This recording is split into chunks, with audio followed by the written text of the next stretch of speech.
La historia de la piratería es tan antigua como nuestro mundo, probablemente surgió junto con la aparición de la navegación y el comercio marítimo. Sin embargo, a medida que se desarrollaban los lazos comerciales entre países y pueblos, el bandolerismo en el mar llegó a considerarse uno de los crímenes más graves. Sin embargo, a veces las autoridades de uno u otro estado se olvidaban de su odio hacia los piratas y recurrían a los servicios de los bandidos del mar, incitándolos contra sus enemigos. A los piratas oficiales se les llamaba cáperes, privateers y corsarios. Es curioso que la actividad de los corsarios no se consideraba algo vergonzoso, aunque en crueldad y sed de sangre, los corsarios no eran inferiores a los piratas comunes. Con el tiempo, la actividad de los corsarios se extendió ampliamente y se convirtió en un negocio serio. A veces, los corsarios se ganaban el favor de los miembros de la realeza y los más afortunados de ellos recibían títulos de nobleza. Con mayor frecuencia, Inglaterra, Francia y España recurrían a los servicios de los corsarios. Bueno, pónganse cómodos. Vamos a hablar sobre cómo vivían los corsarios y qué reglas establecían en sus barcos. ¿Por qué ellos estaban en una posición más ventajosa en comparación con los piratas comunes, que actuaban bajo su propio riesgo?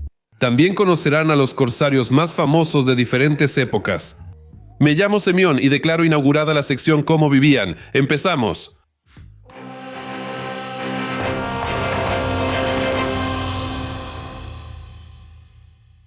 ¿De dónde surgieron los corsarios? ¿De dónde...?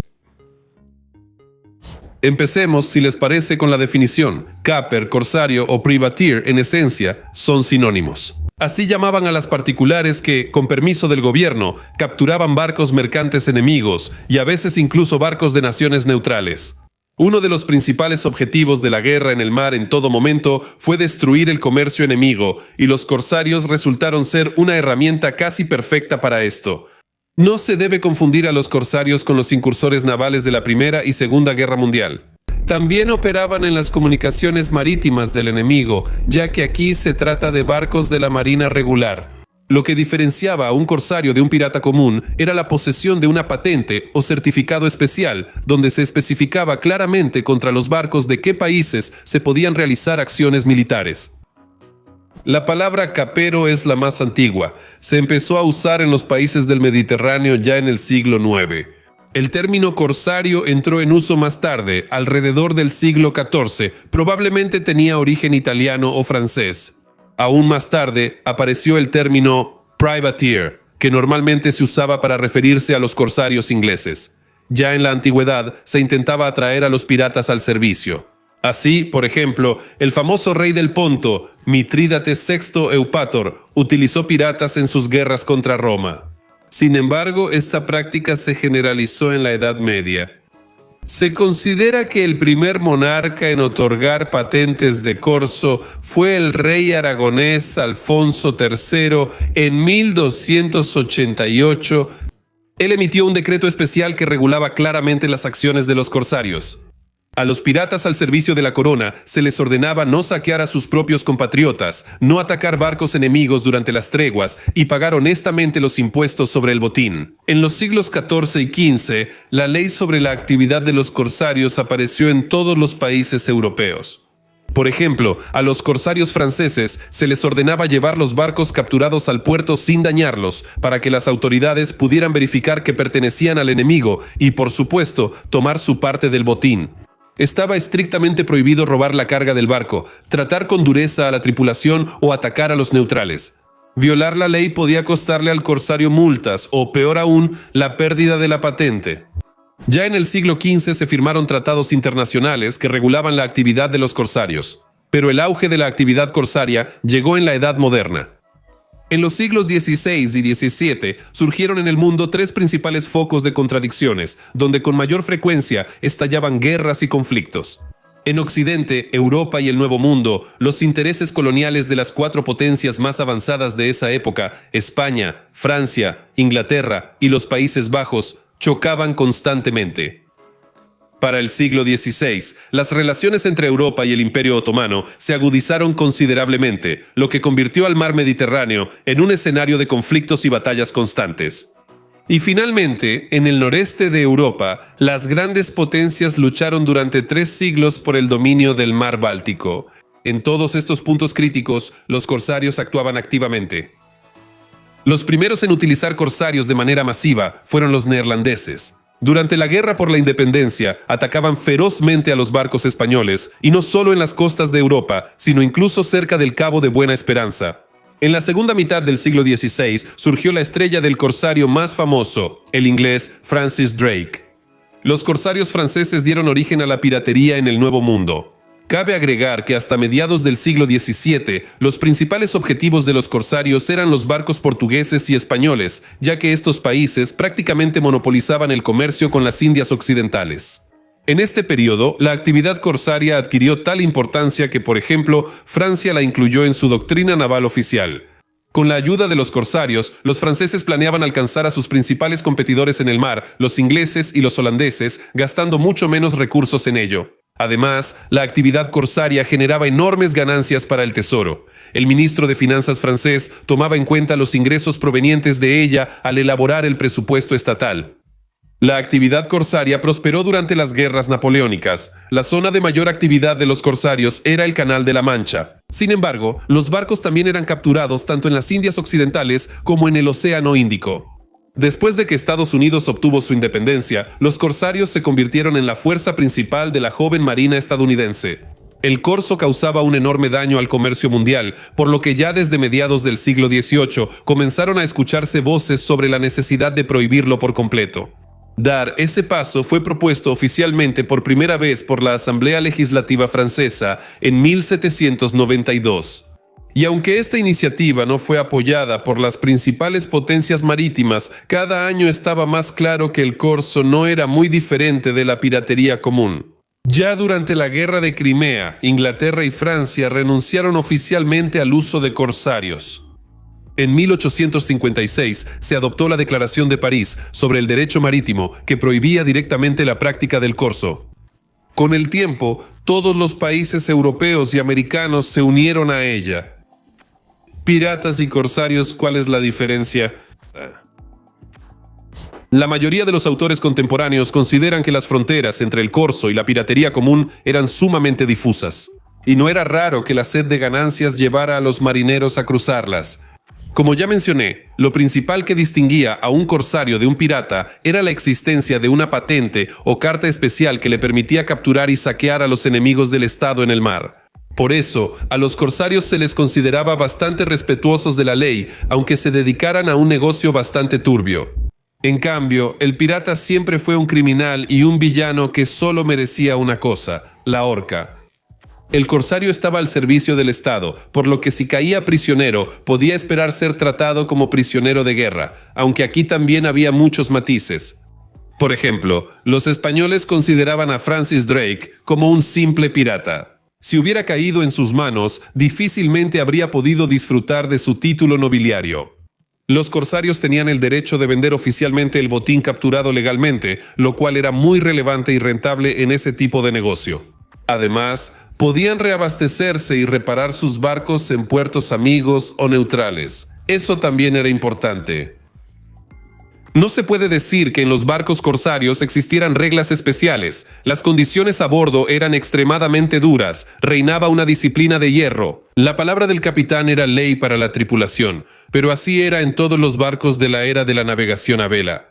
Cabe recordar que el primer reglamento en la Marina inglesa apareció solo a mediados del siglo XVIII. Es cierto que los piratas elegían a sus propios capitanes y siempre podían degradarlos. En general, la vida de los corsarios no era fácil. Por cada corsario exitoso, había de 10 a 12 fracasados que quedaban en la ruina o apenas lograban sobrevivir.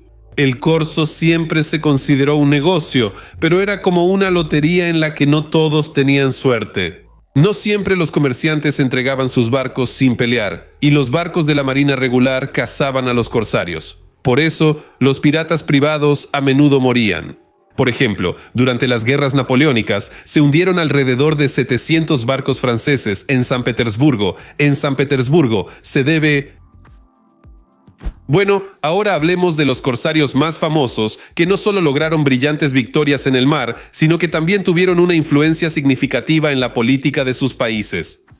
Francis Drake, sin duda, es el pirata más famoso, que no solo logró obtener riqueza y fama, sino que también hizo mucho por la grandeza de su patria. Hoy en día se habla de personas así. Él se hizo a sí mismo, y eso es la pura verdad. Francis Drake nació en una familia noble empobrecida, y siendo aún un niño, escapó al mar como grumete. En su juventud, Drake participó en una expedición de tráfico de esclavos a África Occidental. No fue muy exitosa, pero llamó la atención sobre Drake. En 1573, Drake desembarcó con un pequeño grupo en el Istmo de Panamá y capturó un convoy español que transportaba plata y oro. Había tanto botín que los piratas tuvieron que enterrar la mayor parte.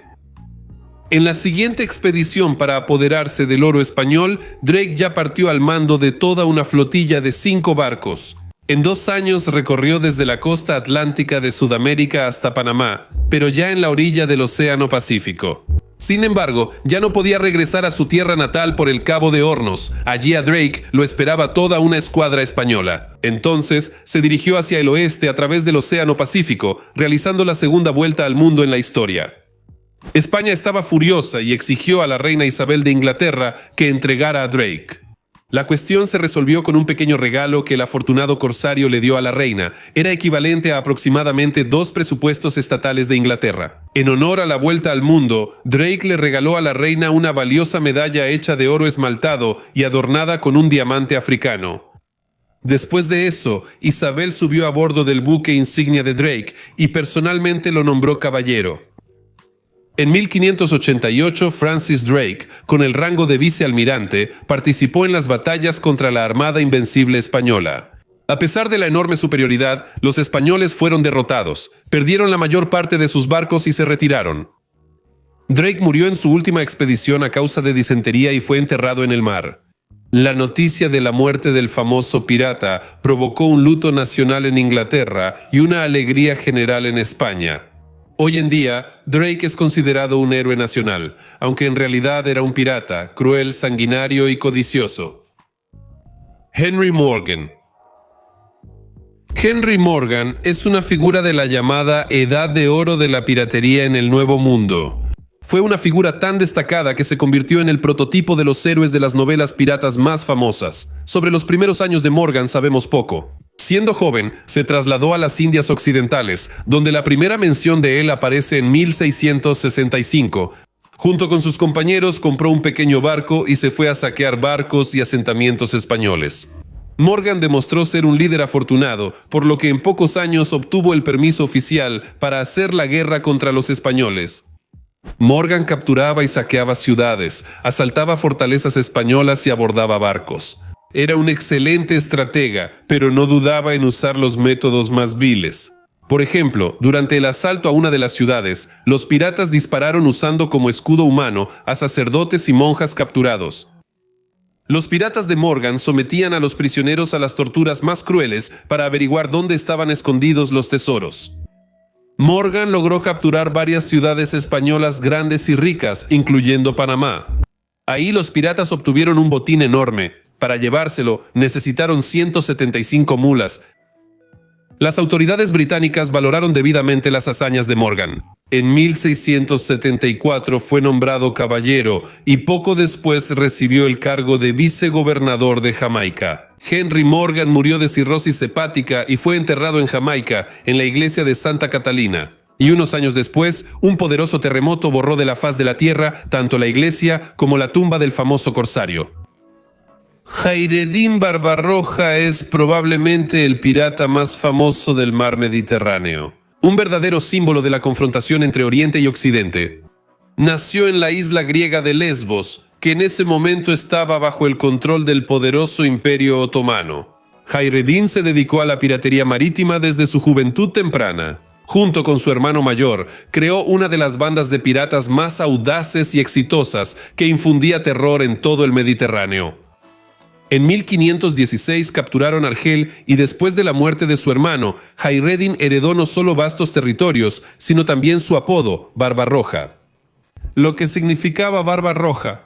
El famoso pirata realmente llevaba una barba roja, tenía un aspecto sumamente feroz, se distinguía por su enorme fuerza física y su valentía en combate.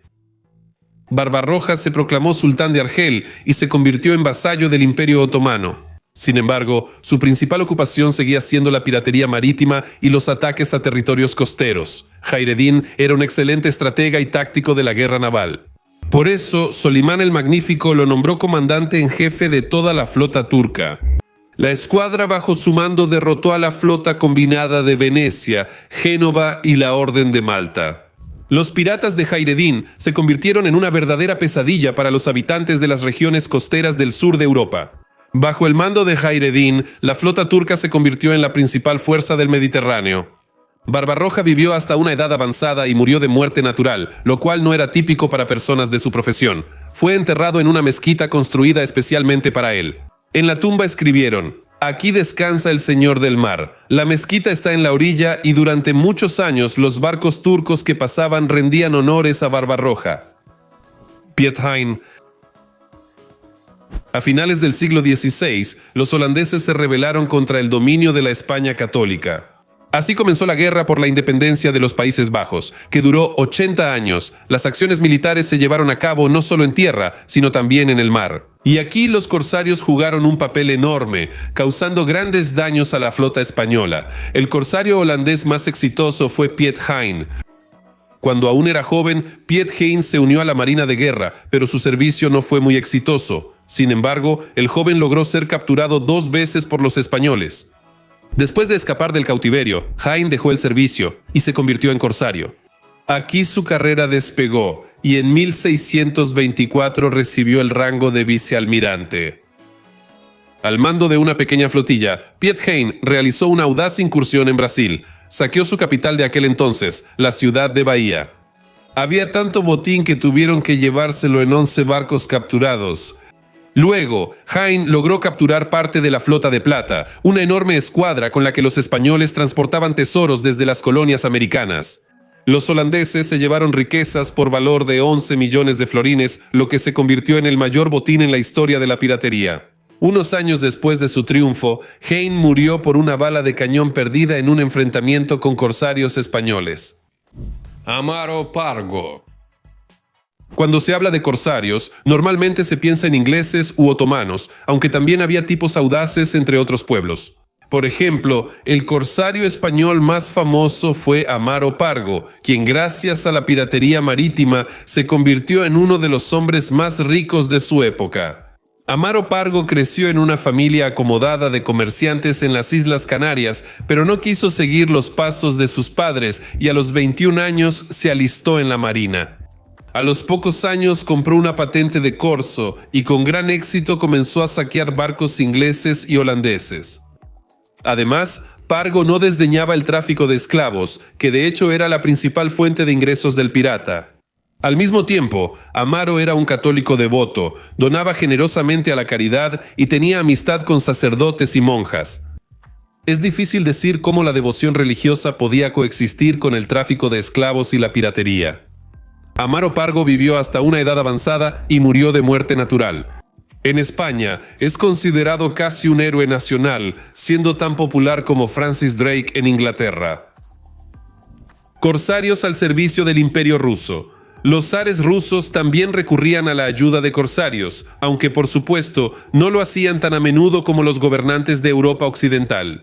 El pionero en este asunto fue Iván el Terrible, quien comenzó a otorgar patentes de corso durante la Guerra de Livonia.